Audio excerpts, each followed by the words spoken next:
All right, so get ready because today we're going deep into the world of like NYC trance. Yep. Specifically, the rise and fall of a scene that was just massive in the 90s and early 2000s. Yeah, it was fascinating.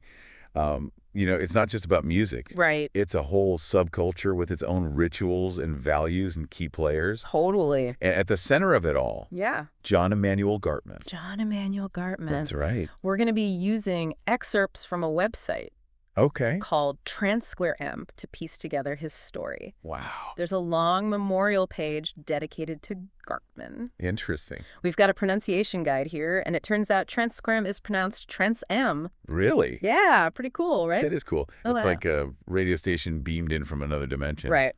And this memorial page is really fascinating. Yeah. It's kind of like an oral history Yeah. filled with personal anecdotes, excerpts from flyers, even direct quotes from people who knew him. It seems like you can really feel the energy Yes. and the passion of this whole scene, like, leaping off the page. Oh, absolutely. So where do we even begin with a figure like John Emmanuel Gartman? His story starts in Washington, D.C., Okay. but his childhood was spent in a small Swiss village. Interesting. Population under 400 people. That's quite a contrast It is. from, like, the heart of American politics Right. to a tiny Swiss village. Exactly. I wonder how that kind of shaped him. Yeah, and he spoke multiple languages, too. Oh, wow. English, German, French, Italian, even Roma-Shish. Wow, that's impressive. That kind of upbringing has to have an impact. Yeah, for sure. Right. Then fast forward a few years and he's like smack dab in the middle of like that wild NYC nightlife scene Yeah. of the 70s and 80s. Absolutely. This is like when disco was fading. Yeah. New sounds were emerging. Right. It was a really interesting time. It was a very vibrant time. So before we get to the trance movement, Yeah. there's another layer to Gartman here. Okay. He had a career in art films. Wow, really? Yeah, working with big names Like who? like Jeremy Irons, John Malkovich, and director Wim Wenders. That's fascinating. Hold on. So we have this multilingual guy Yeah. from a tiny Swiss village Right. who's immersed in NYC nightlife Yeah. and acting in art films. It's quite a combination. It's quite a resume. Yeah. How does he go from that to becoming like the king of NYC trance? That's where the return to the source movement comes in. Okay. This movement took root in Amsterdam and London Okay. in the early 90s, All right. driven by people like Chris Decker, Mark Allen, and Tsuyoshi Suzuki. Interesting. They blended this new form of trance music with spiritual elements, Okay. creating almost like ritualistic experiences at their parties. So it was about more than just like dancing. Exactly. It was about connecting to a deeper energy, Okay. a collective consciousness, Right. often fueled by psychedelic experiences. Makes sense. And this is where Gartman enters the picture. Okay. He went to a return to the source party in England with a friend, All right. and it seems like it was a turning point for him. Really? The website describes it as a religious experience. So he has this religious experience at a trance party It seems that way. and decides to bring the whole thing to America. Precisely the year is 1996, 1996. and the venue he chooses is remarkable. Oh, yeah? The Liberty Science Center in New Jersey, The Liberty Science Center? a science museum of all places, Science Museum. with a geodesic dome and all sorts of exhibits. I never would have guessed that. It's an interesting choice. Yeah, like he was intentionally trying to create this juxtaposition Right. between science and this almost spiritual experience of trance music. That's a great point, and it worked. Yeah. The first return to the source party of the USA was a monumental success. Wow. And chaotic, too. Chaotic how? Thousands attended, but over 3,000 were turned away because they hit capacity. Oh, man, I bet that caused some serious FOMO. Oh, I'm sure. But beyond the numbers, Yeah. what made this party so special? Well, imagine world-renowned trance DJs Ah. like Tsuyoshi Suzuki and Mark Allen Wow. spinning hypnotic sets under the Liberty Science Center's massive dome. That's pretty cool. You also have live acts like Hallucinogen and Transwave Wow. pushing the boundaries of electronic music. Oh, okay. And the visuals were insane. Really? They brought in artists from Tokyo to create these psychedelic landscapes, Wow. and even had a guy with a bunch of brain machines set up in a chill room. Wait, brain machines? Yeah. What were those? These were devices designed to alter your brainwave patterns, Okay. inducing a meditative or trance-like state. Interesting. It fits perfectly with the whole return to the source philosophy Right. of tapping into altered states of consciousness. I'm starting to see how this was more than just a party. Exactly. It was an experience. It was an experience, and while there were stories about people dosing the aquariums with MDMA, which unfortunately led to some fish casualties, Yeah. and the chaotic aftermath of thousands of people spilling out into Jersey City at 5 a.m. Wow. This event was a turning point.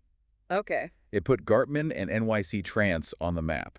So this is the launch pad for Tsunami, right? It is. He takes this energy Yes. and builds something even bigger. He does, and he actually takes over the Tsunami party name from someone else, Really? using it to throw even more ambitious events all over the city. So this is where Gartman really steps into the spotlight He does. as the king of NYC Trance? I think it's safe to say that, yeah. What kind of venues did he choose? Well, he had a knack for finding unique locations. Okay. We're talking about places like the Metropolitan Pavilion. Right. And even venturing out to Asbury Park, New Jersey for a party on a band shell owned by Johnny Cash. Wait, a trance party at a venue owned by Johnny Cash? It happened. Did that actually happen? It did picture hypnotic trance beats echoing across the boardwalk, Wow. with projections from this legendary Japanese artist, Organics, illuminating the night sky. That sounds pretty cool. Party ended with everyone migrating to the beach. So, wow. Just another night in the life of John Emmanuel Gartman.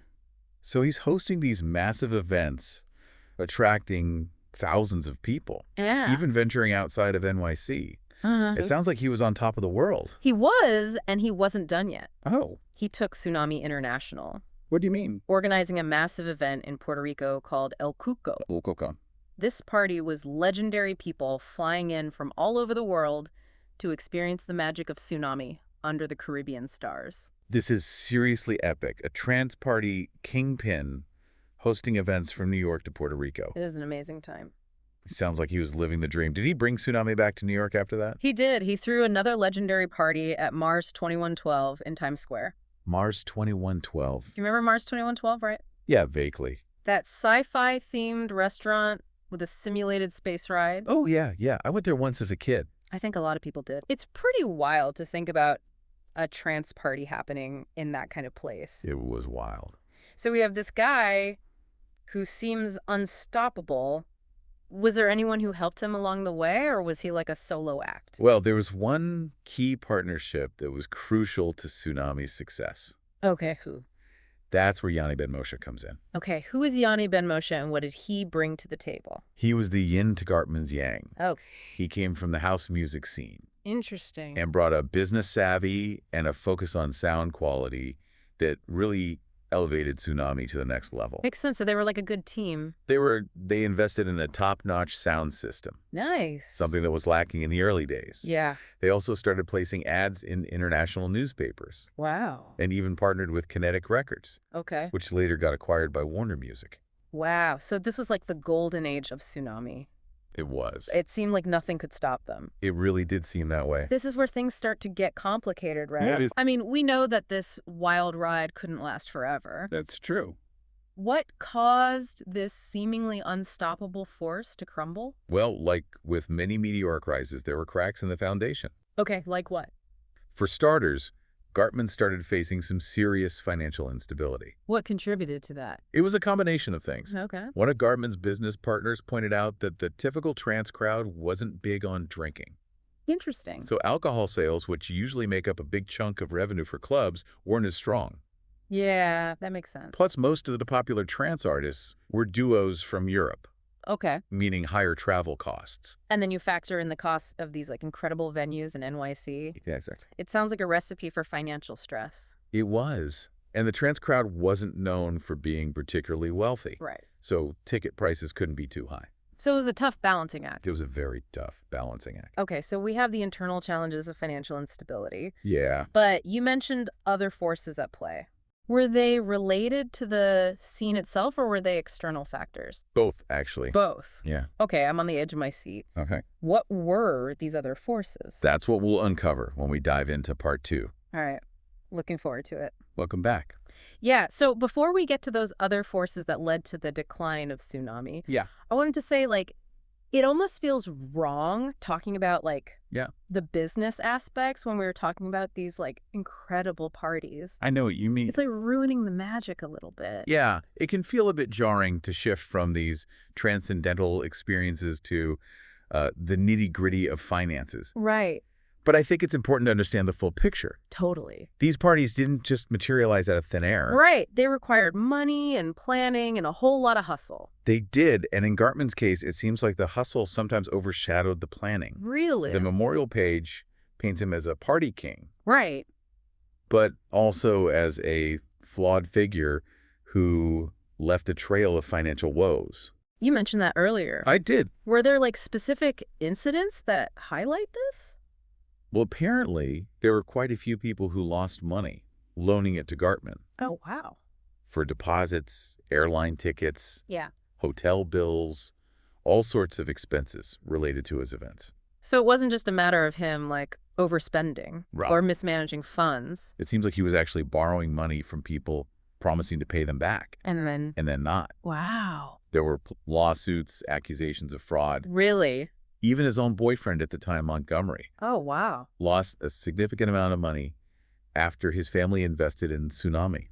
That's heartbreaking. It really adds a layer of complexity to his story. It does. Here's this guy who's creating these incredible experiences, bringing people together, Right. but at the same time, he's hurting people financially. Yeah, it's a reminder that even with the best intentions, things can go wrong, especially when you're dealing with large sums of money and the pressures of keeping a business afloat. Right, of course. But it's also important to note that many people still speak of Gartman with fondness, Yeah. even those who lost money. There must have been something about him that like transcended the financial mess. I think there was. Was it just his charisma or was there something more? I think it was a combination of things. Yeah. He had this infectious enthusiasm, Yeah. this almost childlike wonder that drew people in. I can see that. He genuinely believed in what he was doing and the power of trance music to transform people's lives. That's interesting. So it wasn't just about throwing parties and making money. Right. He saw it as something bigger, something almost spiritual. Exactly, and I think that's what resonated with people. Yeah. They felt that they were part of something meaningful, something that went beyond the typical club scene. Right. Okay, so we have Gartman's personal financial struggles, Yeah. but you mentioned other forces at play. I did. Were they related to the scene itself or were they external factors? Oh, actually. Yeah, internally, the scene itself was starting to change. Well, the readily available high-quality LSD that had been a staple of the early trance scene Right. started to dry up. What do you mean? Well, the infamous Kansas missile silo, Okay. which had been a major source of this LSD, was busted. Oh, wow. And its mastermind, William Leonard Pickard, was sentenced to life in prison. Wow. I remember hearing about that, but I didn't realize the impact it had on the scene. It was significant that that particular type of LSD was highly sought after Yeah. for its purity and its ability to enhance the trance experience. Right. When it disappeared, it left a void. Yeah. It's like a key ingredient in the recipe was suddenly gone. Exactly. So you have the internal challenges of financial instability Uh-huh. and a shifting drug culture. Right. What about the external forces? Did anything happen outside of the scene that impacted Tsunami? Yes, and this one's a big one. Mayor Giuliani's crackdown on mega clubs. Right. We touched on that earlier. We did. But how did it specifically impact Gartman and Tsunami? Well, Giuliani was on a mission to clean up the city's nightlife, and mega clubs were in his crosshairs. Right.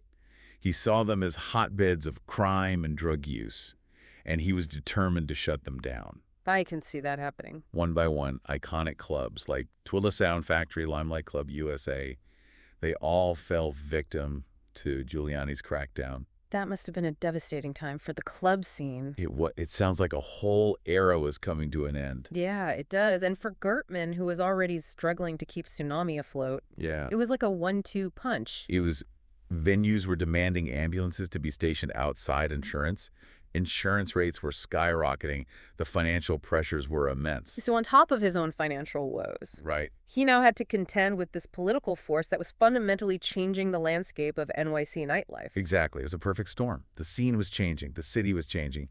And Gartman was struggling to adapt. Yeah. His parties were no longer just about music and community. Right. They were also about navigating a complex web of financial and political pressures. It sounds like a losing battle. It was starting to feel that way. Was there any way for him to survive this? It was tough. Did he try to change his approach to adapt to this new environment? He started throwing smaller events, focusing more on local talent. Okay. But the magic was fading. The energy that had fueled those early Tsunami parties was dissipating.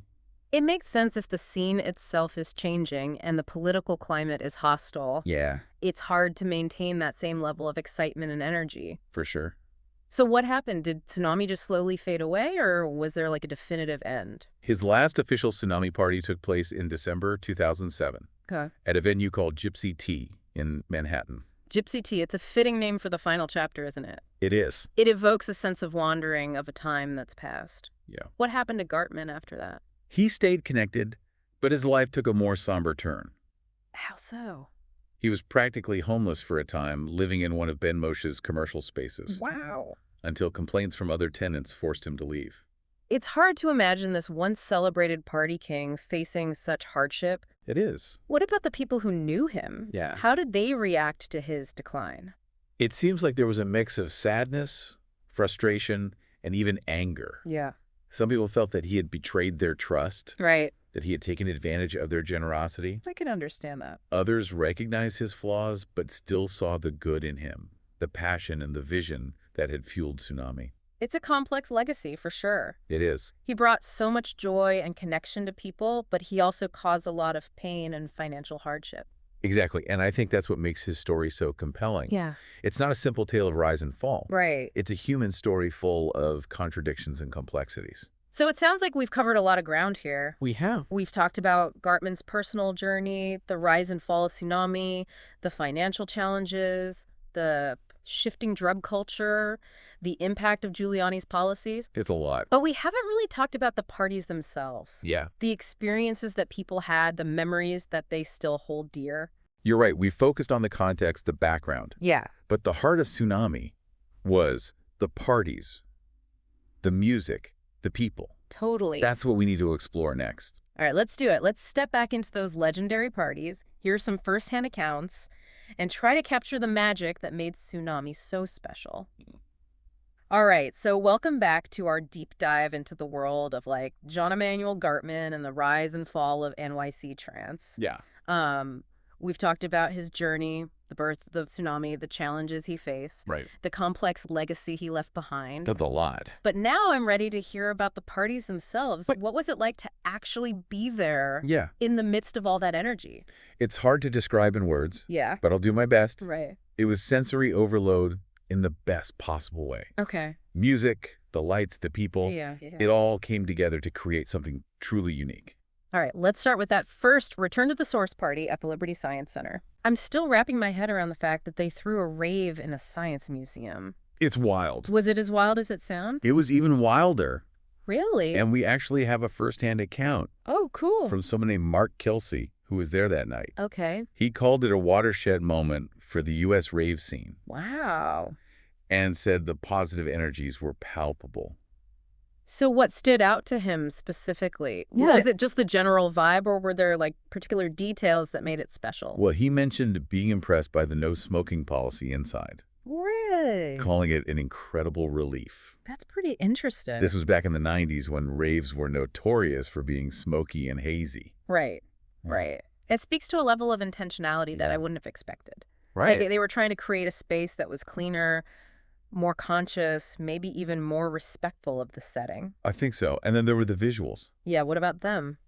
Kelsey raved about the huge blacklight images created by a Japanese group and the mind-bending animations projected onto the walls. That's pretty cool. And of course, there was the infamous chill room with the brain machines. The brain machines. Yeah. I'm picturing people in altered states lounging around in this futuristic chill room, surrounded by pulsating lights and hypnotic beats. It was like stepping into another dimension. Wow. So it sounds like this event really set the stage for what Tsunami would become. I think it did. Okay, so we've got the Liberty Science Center, a monumental event that launched a movement. Yeah. But Tsunami didn't just stay in New Jersey. No. You were at the El Cuoco party in Puerto Rico, right? I was, and I'll never forget how I got there. What? How'd you get there? Gartman sent me to this shady ticket dealer on 42nd Street, What? who operated out of a beat-up Oldsmobile. No way. Yeah, the whole thing felt like a scene out of a movie. So you bought stolen airline tickets from a guy on the street. Pretty much, yeah. That's crazy. It was a different time. Yeah, I guess so. It speaks to the kind of chaotic energy that surrounded Gartman. But despite the sketchy travel arrangements, Okay. The party itself was incredible. So we talked about the financial troubles surrounding El Cuco, We did. but I'm curious about the experience. Was it everything people hoped for? I think so. Did it live up to the hype? People still talk about El Cuco with a sense of awe, Really? remembering the music, the beach, the vibrant energy. It was a chance to escape the city and experience the magic of tsunami under the Caribbean stars. So even with the financial drama unfolding behind the scenes, Yeah. the party itself was a success. Absolutely. It's a reminder that these events weren't just about the business, the logistics. Right. They were about creating a shared experience, a moment in time where people could connect, escape, and lose themselves in the music. Yeah. And sometimes that magic is enough, even if the numbers don't add up. I love that it speaks to the heart of what Tsunami was all about. Yeah, Okay, so we have a rave in a science museum, right. a beach party in Puerto Rico. Yes. What else? Wasn't there a sci-fi themed party in Times Square? There was the Mars 2112 party. Oh, yeah? Remember, this was a restaurant that actually had a simulated space ride to get to your table? Yeah, vaguely. And they transformed this family-friendly restaurant into a pulsating trance haven. That's incredible. What kind of music did they play? Well, the website mentions a German act called SUN Project, Yeah.